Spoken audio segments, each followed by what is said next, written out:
Hello दोस्तों, आज हम सुनाने वाले हैं मोहन राकेश जी की कहानी अपरिचित। कोहरे की वजह से खिड़कियों के शीशे धुंधले पड़ गए थे। गाड़ी 40 की रफ्तार से सुनसान अंधेरे को चीरती चली जा रही थी। खिड़की से सिर सटाकर भी बाहर कुछ दिखाई नहीं देता था। फिर भी मैं देखने की कोशिश कर रहा था। कभी किसी पेड़ की हल्की गहरी रेखा ही गुजरती नजर आ जाती तो कुछ देख लेने का संतोष होता। मन को उलझाए रखने के लिए इतना ही काफी था। आंखों में जरा नींद नहीं थी। गाड़ी को जाने कितनी देर बाद कहीं जाकर रुकना था। जब और कुछ दिखाई न देता तो अपना प्रतिबिंब तो कम से कम देखा ही जा सकता था। अपने प्रतिबिंब के अलावा और भी कई प्रतिबिंब थे। ऊपर की बर्थ पर सोए व्यक्ति का प्रतिबिंब अजब बेबसी के साथ हिल रहा था। सामने की बर्थ पर बैठी स्त्री का प्रतिबिंब बहुत उदास था। उसकी भारी पलकें पल भर के लिए ऊपर उठती, फिर झुक जाती। आकृतियों के अलावा कई बार नई नई आवाजें ध्यान बटा देती, जिनसे पता चलता कि गाड़ी पुल पर से जा रही है या मकानों की कतार के पास से गुजर रही है। बीच में सहसा इंजन की चीख सुनाई दे जाती, जिससे अंधेरा और एकांत और गहरे महसूस होने लगते। मैंने घड़ी में वक्त देखा। 11:15 बजे थे। सामने बैठी स्त्री की आंखें बहुत सुनसान थीं। बीच बीच में उनमें एक लहर सी उठती और विलीन हो जाती। वह जैसे आंखों से देख नहीं रही थी, सोच रही थी। उसकी बच्ची, जिसे फर के कंबलों में लपेट कर सुलाया गया था, जरा जरा को नमुनाने लगी। उसकी गुलाबी टोपी सिर से उतर गई थी। उसने एक बार पैर पटके अपनी बंधी हुई मुट्ठियां ऊपर उठाईं और रोने लगी। स्त्री की सुनसान आंखें सहसा उमड़ आईं। उसने बच्ची के सिर पर टोपी ठीक कर दी और उसे कंबलों समेत उठाकर छाती से लगा लिया। मगर इससे बच्ची का रोना बंद नहीं हुआ। उसने उसे हिलाकर और दुलार कर चुप कराना चाहा, मगर वह फिर भी रोती रही। इस पर उसने कंबल थोड़ा हटाकर बच्ची के मुंह में दूध दे दिया और उसे अच्छी तरह अपने साथ सटा लिया। मैं फिर खिड़की से सिर सटाकर बाहर देखने लगा। दूर बत्तियों की एक कतार नजर आ रही थी। शायद कोई आबादी थी, या सिर्फ सड़क ही थी। गाड़ी तेज रफ्तार से चल रही थी और इंजन बहुत पास होने से कोहरे के साथ धुआं भी खिड़की के शीशों पर जमता जा रहा था। आबादी या सड़क, जो भी वह थी, अब धीरे धीरे पीछे रही जा रही थी। शीशे में दिखाई देते प्रतिबिंब पहले से गहरे हो गए थे। स्त्री की आंखें मुंद गई थीं और ऊपर लेटे व्यक्ति की बांह जोर जोर से हिल रही थी। शीशे पर मेरी सांस के फैलने से प्रतिबिंब और धुंधले हो गए थे। यहां तक कि धीरे धीरे सब प्रतिबिंब अदृश्य हो गए। मैंने तब जेब से रुमाल निकालकर शीशे को अच्छी तरह पोंछ दिया। स्त्री ने आंखें खोल ली थीं और एकटक सामने देख रही थी।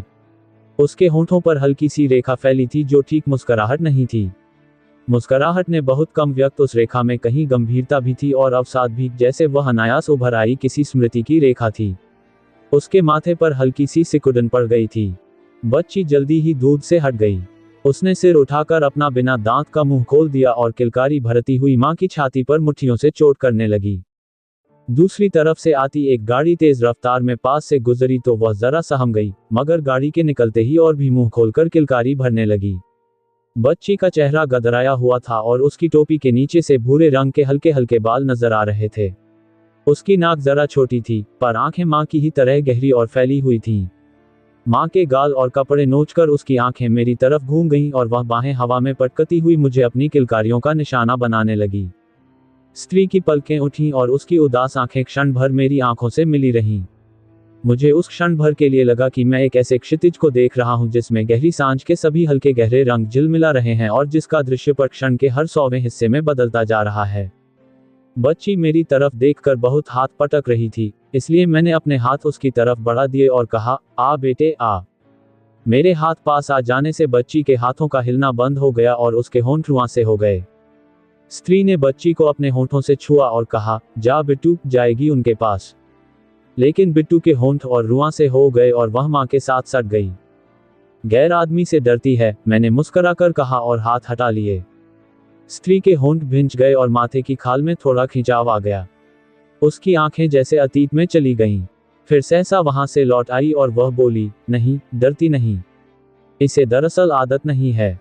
यह आज तक या तो मेरे हाथों में रही है या नौकरानी के, और वह उसके सिर पर झुक गई।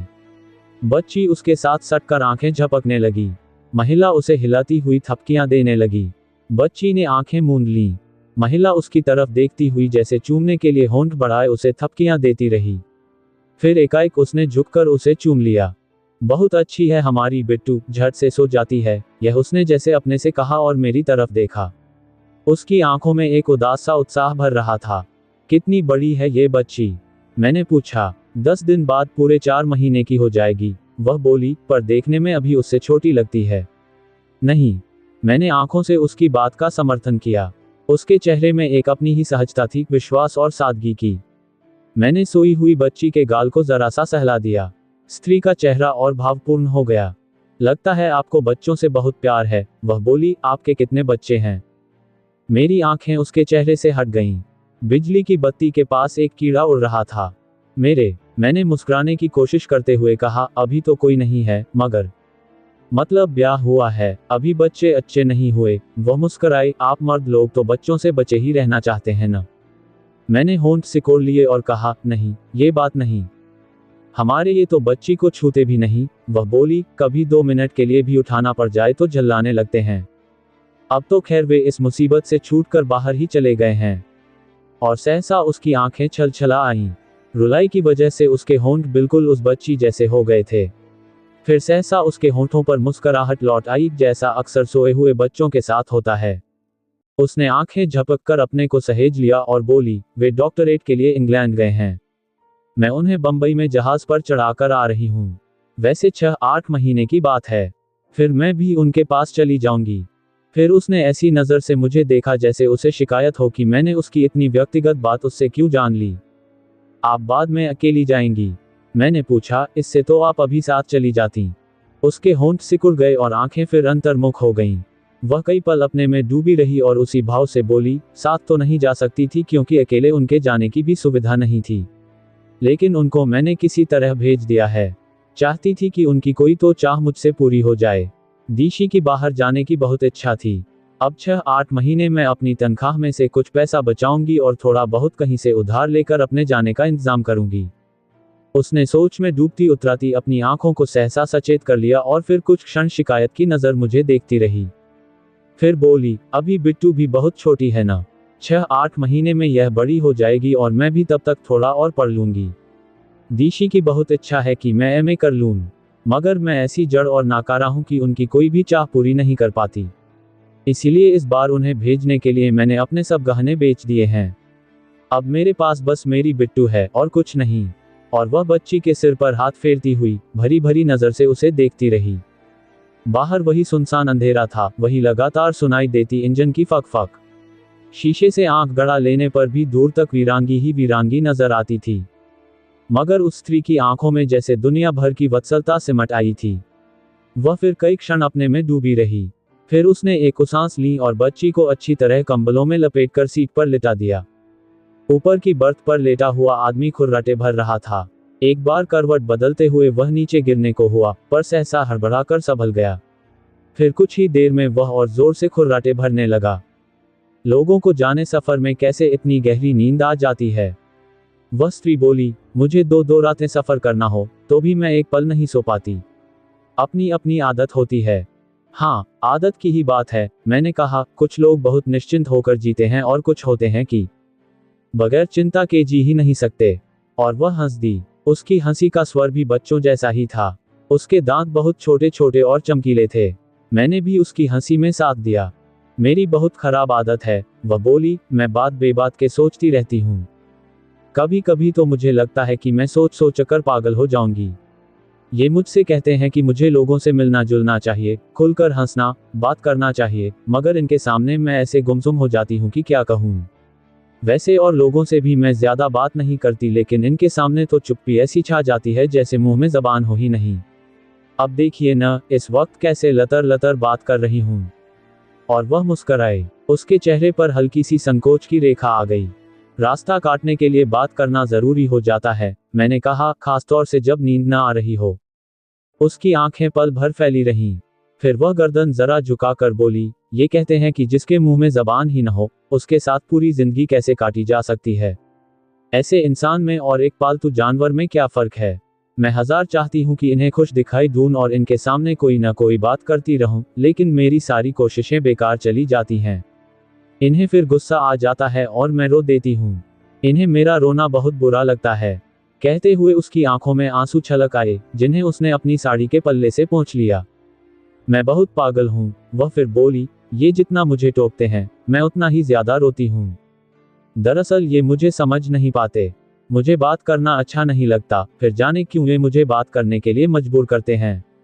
और फिर माथे को हाथ से दबाए हुए बोली, आप भी अपनी पत्नी से जबरदस्ती बात करने के लिए कहते हैं।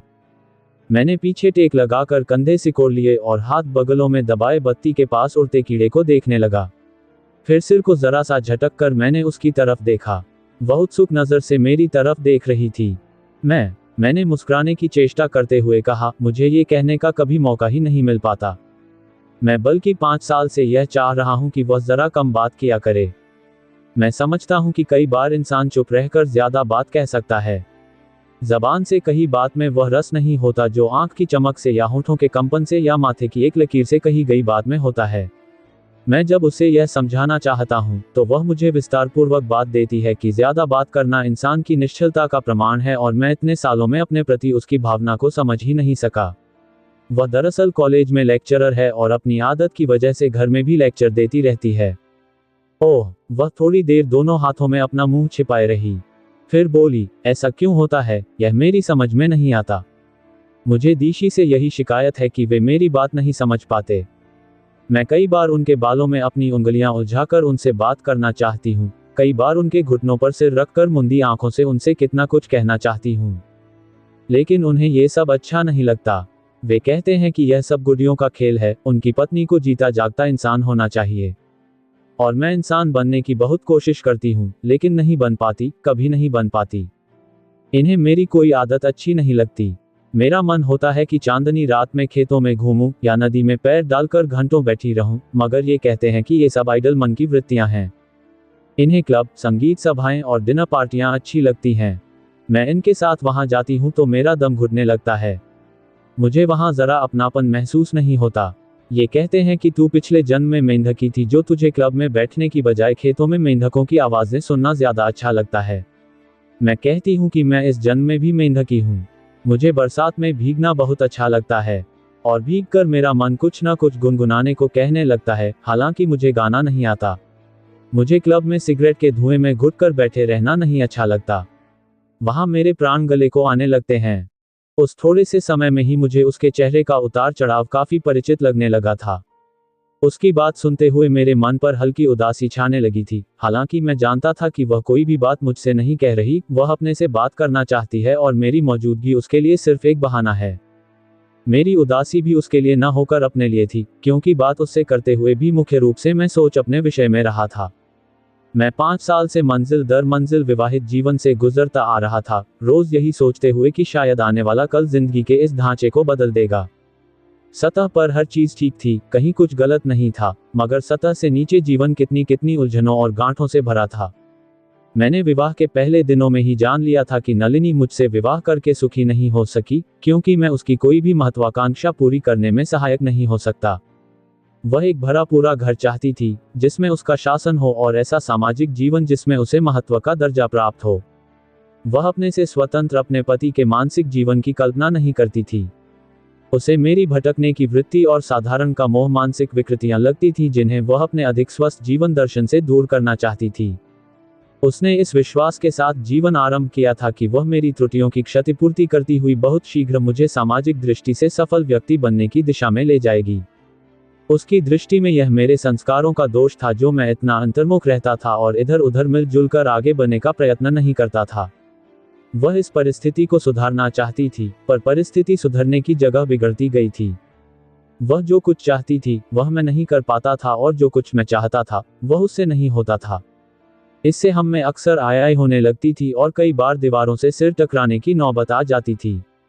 मगर यह सब हो चुकने पर नलिनी बहुत जल्दी स्वस्थ हो जाती थी, और उसे फिर मुझसे ये शिकायत होती थी कि मैं दो दिन अपने को उन साधारण घटनाओं के प्रभाव से मुक्त क्यों नहीं कर पाता।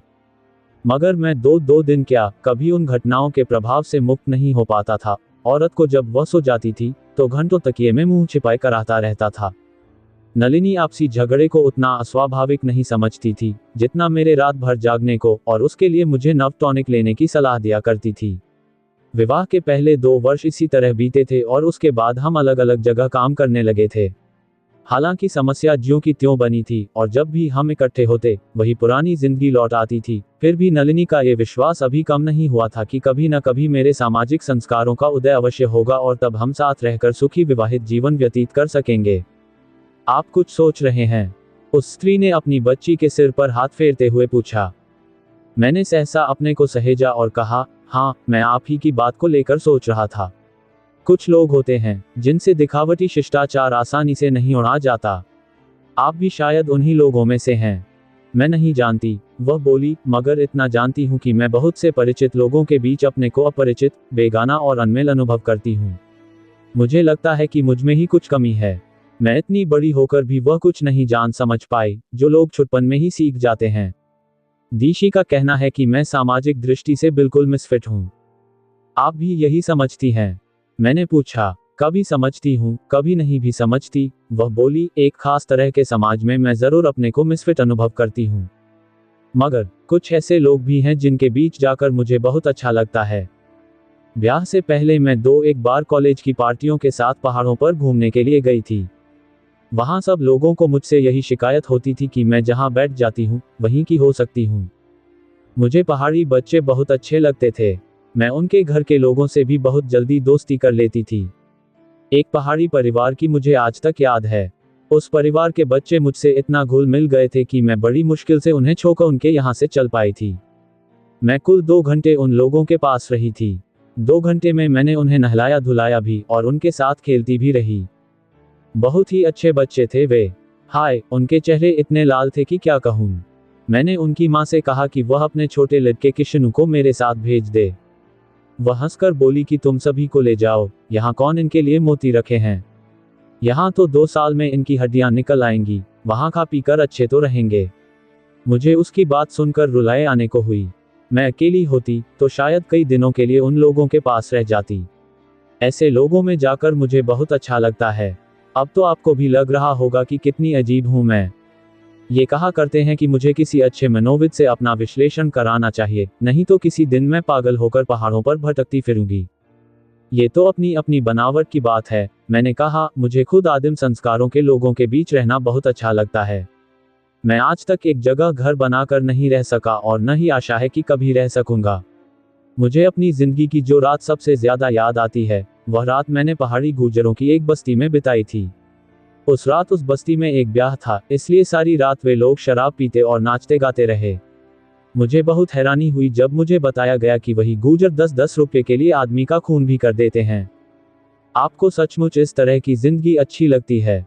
उसने कुछ आश्चर्य और अविश्वास के साथ पूछा। आपको शायद खुशी हो रही है कि पागल होने की उम्मीदवार आप अकेली ही नहीं हैं, मैंने मुस्कराकर कहा। वह भी मुस्कराए। उसकी आंखें सहसा भावनापूर्ण हो उठीं। उस एक क्षण में मुझे उन आंखों में न जाने कितनी कुछ दिखाई दिया, करुणा, क्षोभ, ममता, आर्द्रता, ग्लानि, भय, असमंजस और स्नेह। उसके होंठ कुछ कहने के लिए कांपे, लेकिन कांप कर ही रह गए। मैं भी चुपचाप उसे देखता रहा। कुछ क्षणों के लिए मुझे महसूस हुआ कि मेरा दिमाग बिल्कुल खाली है और मुझे पता नहीं कि मैं क्या कर रहा था और आगे क्या कहना चाहता था। सहसा उसकी आंखों में फिर वही सूनापन भरने लगा और क्षण भर में ही वह इतना बढ़ गया कि मैंने उसकी तरफ से आंखें हटा लीं। बत्ती के पास उड़ता कीड़ा उसके साथ सटकर झुलस गया था। बच्ची नींद में मुस्करा रही थी। खिड़की के शीशे पर इतनी धुंध जम गई थी कि उसमें अपना चेहरा भी दिखाई नहीं देता था। गाड़ी की रफ्तार धीमी हो रही थी। कोई स्टेशन आ रहा था। 2-1 बत्तियां तेजी से निकल गईं। मैंने खिड़की का शीशा उठा दिया। बाहर से आती हवा के स्पर्श ने स्नायुओं को थोड़ा सचेत कर दिया। गाड़ी एक बहुत नीचे प्लेटफॉर्म के पास आकर खड़ी हो रही थी। यहाँ कहीं थोड़ा पानी मिल जाएगा? मैंने चौंक कर देखा कि वह अपनी टोकरी में से कांच का गिलास निकालकर अनिश्चित भाव से हाथ में लिए हैं। उसके चेहरे की रेखाएं पहले से गहरी हो गई थीं। पानी आपको पीने के लिए चाहिए? मैंने पूछा। हाँ, कुल्ला करूंगी और पीऊंगी भी। न जाने क्यों होंठ कुछ चिपक से रहे हैं। बाहर इतनी ठंड है, फिर भी देखता हूँ अगर यहाँ कोई नलवल हो तो। मैंने गिलास उसके हाथ से ले लिया और जल्दी से प्लेटफॉर्म पर उतर गया। न जाने कैसा मनहूस स्टेशन था कि कहीं पर भी कोई इंसान नजर नहीं आ रहा था।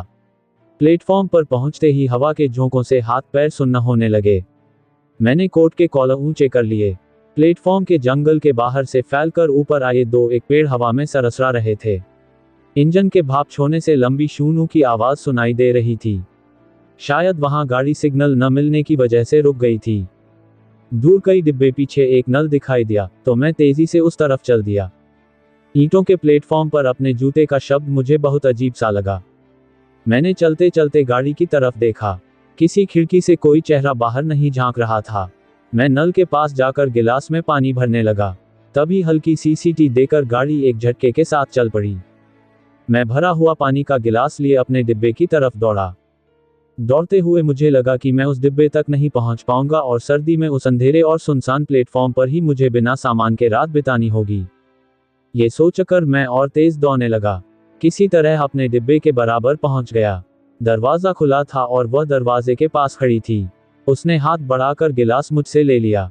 फुटबोर्ड पर चढ़ते हुए एक बार मेरा पैर जरा सा फिसला, मगर अगले ही क्षण में स्थिर होकर खड़ा हो गया। इंजन तेज होने की कोशिश में हल्के हल्के झटके दे रहा था और ईंटों के प्लेटफॉर्म की जगह अब नीचे स्पष्ट गहराई दिखाई देने लगी थी। अंदर आ जाए, उसके ये शब्द सुनकर मुझे एहसास हुआ कि मुझे फुटबोर्ड से आगे भी कहीं जाना है। डिब्बे के अंदर कदम रखा तो मेरे घुटने जरा जरा कांप रहे थे। अपनी जगह पर आकर मैंने टांगें सीधी करके पीछे टेक लगा ली। कुछ पल बाद आंखें खोली तो लगा कि वह इस बीच मुंह धो आई है। फिर भी उसके चेहरे पर मुर्दनी सी छा रही थी। मेरे होंठ सूख रहे थे, फिर भी मैं थोड़ा मुस्कुराया। क्या बात है, आपका चेहरा ऐसा क्यों हो रहा है? मैंने पूछा। मैं कितनी मनहूस हूं, कहकर उसने अपना निचला होंठ जरा सा काट लिया। क्यों, अभी मेरी वजह से आपको कुछ हो जाता? ये खूब सोचा आपने। नहीं, मैं हूं ही ऐसी, वह बोली। जिंदगी में हर एक को दुख ही दिया है। अगर कहीं आप न चढ़ पाते तो उसने होंठ जरा से कोड़े। तो मुझे पता नहीं, पर उसने खामोश रहकर आंखें झुका लीं। मैंने देखा कि उसकी सांस जल्दी जल्दी चल रही है।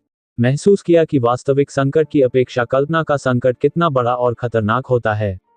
शीशा उठा रहने से खिड़की से ठंडी हवा आ रही थी। मैंने खींचकर शीशा नीचे कर दिया। आप क्यों गए थे पानी लाने के लिए? आपने मना क्यों नहीं कर दिया? उसने पूछा। उसके पूछने के लहजे से मुझे हंसी आ गई। आप ही ने तो कहा था। मैं तो मूर्ख हूं, कुछ भी कह देती हूं। आपको तो सोचना चाहिए था। अच्छा, मैं अपनी गलती मान लेता हूं। इससे उसके मुरझाए होंठों पर भी मुस्कुराहट आ गई। आप भी कहेंगे कैसी लड़की है, उसने आंतरिक भाव के साथ कहा। सच कहती हूं, मुझे जरा अक्ल नहीं है। इतनी बड़ी हो गई हूं, पर अक्ल रत्ती भर नहीं है, सच। मैं फिर हंस दिया। आप हंस क्यों रहे हैं? उसके स्वर में फिर शिकायत का स्पर्श आ गया। मुझे हंसने की आदत है, मैंने कहा। हंसना अच्छी आदत नहीं है। मुझे इस पर फिर हंसी आ गई। वह शिकायत भरी नजर से मुझे देखती रही। गाड़ी की रफ्तार फिर तेज हो रही थी। ऊपर की बर्थ पर लेटा आदमी सहसा हड़बड़ाकर उठ बैठा और जोर जोर से खांसने लगा। खांसी का दौरा शांत होने पर उसने कुछ पल छाती को हाथ में दबाए रखा, फिर भारी आवाज में पूछा, क्या वजह है? 11:15, मैंने उसकी तरफ देखकर उत्तर दिया। कुल 11:15, उसने निराश स्वर में कहा और फिर लेट गया। कुछ ही देर में वह फिर खुर्राटे भरने लगा। आप भी थोड़ी देर सो जाए। वह पीछे टेक लगाए शायद कुछ सोच रही थी या केवल देख रही थी। आपको नींद आ रही है, आप सो जाए, मैंने कहा। मैंने आपसे कहा था ना, मुझे गाड़ी में नींद नहीं आती। आप सो जाए। मैंने लेटकर कंबल ले लिया। मेरी आंखें देर तक ऊपर की बत्ती को देखती रहीं जिसके साथ झुलसा हुआ कीड़ा चिपक कर रह गया था। रजाई भी ले लीजिए, काफी ठंड है, उसने कहा। नहीं, अभी जरूरत नहीं है। मैं बहुत से गर्म कपड़े पहने हूं। ले लीजिए। नहीं, बाद में ठिठुरते रहिएगा। नहीं, ठिठुरूंगा नहीं, मैंने कंबल गले तक लपेटते हुए कहा, और थोड़ी थोड़ी ठंड महसूस होती रहे तो अच्छा लगता है। बत्ती बुझा दूं? कुछ देर बाद उसने पूछा। नहीं, रहने दीजिए। नहीं, बुझा देती हूं। ठीक से सो जाए। और उसने उठकर बत्ती बुझा दी। मैं काफी देर अंधेरे में छत की तरफ देखता रहा। फिर मुझे नींद आने लगी। शायद रात आधी से ज्यादा बीत चुकी थी जब इंजन के भोंपू की आवाज से मेरी नींद खुली। वह आवाज कुछ ऐसी भारी थी कि मेरे सारे शरीर में एक झुरझुरी सी भर गई। पिछले किसी स्टेशन पर इंजन बदल गया था। गाड़ी धीरे धीरे चलने लगी तो मैंने सिर थोड़ा ऊंचा उठाया। सामने की सीट खाली थी। वह स्त्री न जाने किस स्टेशन पर उतर गई थी। इसी स्टेशन पर न उतरी हो, ये सोचकर मैंने खिड़की का शीशा उठा दिया और बाहर देखा। प्लेटफॉर्म बहुत पीछे रह गया था और बत्तियों की कतार के सिवा कुछ साफ दिखाई नहीं दे रहा था। मैंने शीशा फिर नीचे खींच लिया। अंदर की बत्ती अब भी बुझी हुई थी। बिस्तर में नीचे को सरकते हुए मैंने देखा कि कंबल के अलावा मैं अपनी रजाई भी लिए हूं, जिसे अच्छी तरह कंबल के साथ मिला दिया गया है। गर्मी की कई एक सिहने एक साथ शरीर में भर गईं। ऊपर की बर्थ पर लेटा आदमी अब भी उसी तरह जोर जोर से खुर्राटे भर रहा था।